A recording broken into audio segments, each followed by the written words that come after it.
Morning everyone, a very warm welcome on super grads CAT. आज बहुत important topic. क्या मुझे जैट लिखना चाहिए कि कैट लिखना चाहिए? कैट और जैट में ज्यादा बेसिक डिफरेंस क्या है? तीसरी बात, अ, अभी मैंने कैट का एग्जाम बस लिखने वाला हूं अभी, और उसके बाद फिर जैट की प्रिपरेशन करनी होगी। कितना डिफरेंस आने वाला है, कौन से बड़े भी स्कूल को टारगेट कर सकता हूँ जैट के थ्रू, कैट लिखने के बाद क्या फायदा होगा जैट में, आज इस पर्टिकुलर वीडियो में हम समझेंगे। It's a very crucial topic, stick the end let's understand the major differences first. So CAT is being conducted by IIM, Indian Institute of Management. That is being conducted by XLRI Jamshedpur. सबसे पहला difference ये कि IIM वो body है जो common admission test को conduct करवाती है, जेवियर एप्टीट्यूड टेस्ट को एक तो XLRI जमशेदपुर कंडक्ट करवा रहा है। एलिजिबिलिटी क्राइटेरिया की अगर बात करो तो कैट में 50% प्लस मार्क्स अगर आप है तो आप एलिजिबल है। अगर आप जनरल कैटेगरी के हैं, रिजर्व कैटेगरी है तो 45% मार्क्स चाहिए। ऐसी कोई एलिजिबिलिटी क्राइटेरिया जैट में नहीं दिखती अपने को, ठीक है। It depends upon one college which you going, वो आपको अलग से एलिजिबिलिटी क्राइटेरिया देगा, लेकिन जैट लिखने के लिए अलग से कोई एलिजिबिलिटी क्राइटेरिया नहीं है। दोनों एप्टीट्यूड बेस्ड एंट्रेंसेस हैं। लेवल ऑफ डिफिकल्टी की बात करें तो डिफिकल्ट जॉनरों में दोनों एंट्रेंसेस आते हैं। तो ये एक ऐसा एंट्रेंस है कैट जो कि टफ है, जैट भी टफ है। इनफैक्ट ये कहा जाता है by the experts, the CAT से भी ज्यादा जैट डिफिकल्ट बैठता है। तो moderate to tough level of difficulty दोनों की है, या फिर तो बहुत बार क्या हो जाता है जैट को डिफिकल्ट लेवल में डाल दिया जाता है when you compare both the examinations. Sections की अगर बात की जाए, बहुत क्लियर डिमार्केशन दिया हुआ है कैट के एग्जाम में। 3 सेक्शन है। वर्बल एबिलिटी, ठीक है, तो वर्बल एबिलिटी में इंग्लिश आरसी रिलेटेड क्वेश्चंस पूछे जाते हैं। Logical reasoning and data interpretation, तो लॉजिकल रीजनिंग और डेटा इंटरप्रिटेशन इसी एक ही सेक्शन में पूछा जाता है। यहाँ पर क्वांटिटेटिव एबिलिटी, तो क्वांटिटेटिव एबिलिटी में आपको क्वांटिटेटिव क्वेश्चंस 9th 10th की मैथमेटिक्स, कुछ हाई मैथ्स के क्वेश्चंस भी यहाँ पर प्रोबेबिलिटी वगैरह आपसे पूछा जाएगा। 3 सेक्शंस क्लियर डिमार्केटेड। दैट थोड़ा सा कॉम्प्लेक्स एग्जामिनेशन है। 3 फेजेस में कंडक्ट कराया जाता है। फेज 1, जो फेज 1 रहता है उसमें 4 सेक्शंस आते हैं। तो वर्बल एंड लॉजिकल एबिलिटी, तो लॉजिकल वहां पर अलग सेक्शन था, वर्बल के साथ ही लॉजिकल एबिलिटी इन्होंने डाल दिया सबसे पहला। उसके बाद quantitative ability and data interpretation, DI वहां पर एलआर के साथ था, यहाँ पे क्वांटिटेटिव एबिलिटी के साथ डेटा इंटरप्रिटेशन आपको देना पड़ेगा। तीसरा है डिसीजन मेकिंग। डिसीजन मेकिंग एक अलग सेक्शन है, ठीक है। ये तो हो गए 3 सेक्शंस, ठीक है। उसके बाद आपको फेज 2 में थोड़ा सा गैप मिलता है जिसमें आप कीबोर्ड को चेक करते हो, क्योंकि अब एक ऐसे राइटिंग एक और चीज आती है, ठीक है। फोर्थ जो सेक्शन रहता है वो जीके का सेक्शन रहता है। जीके के सेक्शन के बाद आपको ऐसे राइटिंग लिखनी पड़ती है। तो 4 सेक्शन प्लस ऐसे writing forms the pattern of that. यहां पर नंबर ऑफ क्वेश्चंस की अगर बात की जाए, just let's look into the other aspects also. 66 questions are asked in CAT. 101 questions, 100 questions जो कि नॉर्मल पूछे जाते हैं और एक ऐसे राइटिंग का question. Total 101 questions are asked in that. Negative marking क्या है, पेपर किस टाइप का रहेगा वो भी देख लेते हैं। नंबर ऑफ क्वेश्चन 66 रहेंगे in what, in CAT. Section 3 मैंने ऑलरेडी बात करी वहां पर।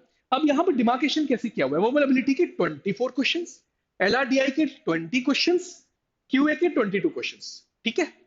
सेक्शनल टाइमिंग है, आप ब्राउज नहीं कर सकते बीच में, मतलब आप बीच में एक सेक्शन से दूसरे सेक्शन में नहीं जा सकते। सेक्शनल टाइमिंग दिया हुआ है 40 minutes for each section. 40 minutes for each section. 40 minute complete हुए तो वर्बल एबिलिटी से फिर आप नेक्स्ट सेक्शन में जा सकते हो, या अगर एलआरडीआई खुला हुआ है तो फिर नेक्स्ट सेक्शन में जा सकते हो, ठीक है। टोटल मार्क्स की बात की जाए, हर क्वेश्चन 3 नंबर का, 66 into 3 is 198, तो टोटल मार्क्स कितने हो गए 198। क्या है, नेगेटिव मार्किंग है, पॉजिटिव मार्किंग क्या है, सॉरी हर हर हर क्वेश्चन है 3 मार्क्स का, तो 66 into 3 is 198, तो +3, हमें गलती होगी मुझसे +4 लिखा हुआ है, +3 -1, सो यहाँ पे 1/3 नेगेटिव मार्किंग है।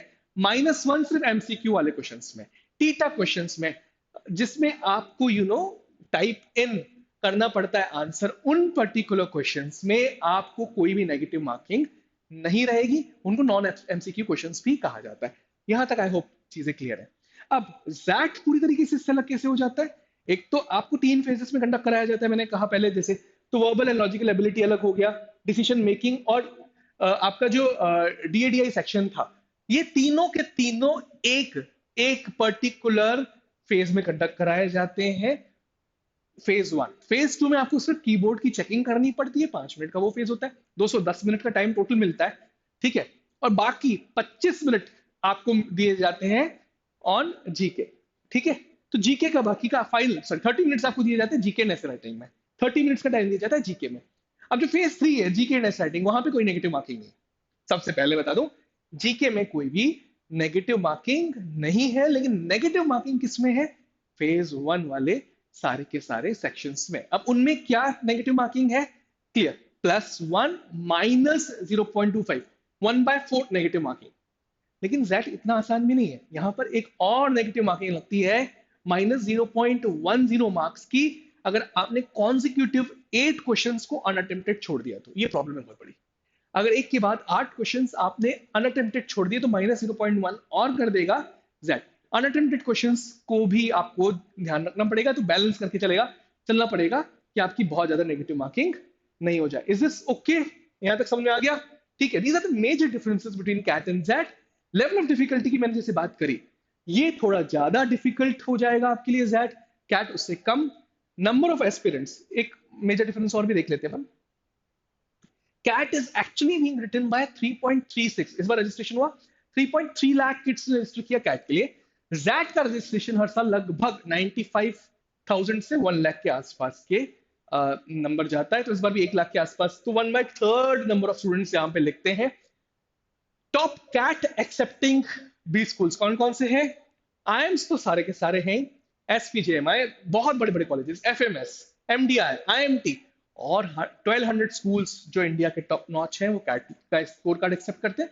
अब वहां पर कंपटीशन कम है कैट जेट में, इस हिसाब से अगर आप देखोगे तो, क्योंकि इतना सारा बेस लिख रहा है एंड वो। लेकिन बी स्कूल्स की अगर बात की जाए, टॉप कौन कौन से? तो एक्सलारा जमशेदपुर आ गया, ठीक है, माइका आ गया, एक्साइएम भुवनेश्वर आ गया, आईएमआई न्यू दिल्ली आ गया, ग्रेट लेक्स चेन्नई आ गया, आईआईटी गाजियाबाद यहाँ पे भी स्कोर कार्ड एक्सेप्ट कर रहा है, जिम गोवा आ गया, इरमा आनंद आ गया। So these are the top notch institutes that are accepting the XAT score card. ठीक है, ये चीज समझ में आ गई। कैट में सबसे अच्छी चीज आपको क्या चाहिए? स्पीड एंड एक्यूरेसी दोनों आपको मेंटेन करनी है। हाँ, तो स्पीड भी मेंटेन करनी पड़ेगी, एक्यूरेसी भी। जैट में accuracy plays a major role. CAT में you can not browse from one section to another, XAT में आप कर सकते हो। तो accuracy play a very pivotal role, and hand picking questions from the entire first phase becomes a very plays a very pivotal role. तीसरा डिफरेंस क्या आ जाता है? अगर आपका जनरल अवेयरनेस क्वेश्चन स्ट्रांग है तो जैट लिखना जरूरी है। अगर आप बहुत पेपर पढ़ रहे हो और आप आपका जनरल अवेयरनेस, जनरल नॉलेज का क्वेश्चन स्ट्रांग है, तो आप जैट जरूर लिखो। एक्यूरेसी आपकी बहुत अच्छी है, जैट जरूर लिखो। CAT plus plus level of preparation के लिए आपको जैट लिखना पड़ेगा, and certainly XAT will not bind you like CAT, मतलब उसमें नंबर ऑफ क्वेश्चंस ज्यादा है, ठीक है, और एक्यूरेसी ज्यादा इंपॉर्टेंट रोल प्ले कर रही है, तो इसलिए that also becomes a very very crucial examination for each and every one of you. This was all from my side. You can visit and check our courses on www.toprankers.com. Shoot us some email on support@toprankers.com. Contact us on the given number. Thank you. Thanks a lot. I'm Rahul Vaswani now signing off from this particular video.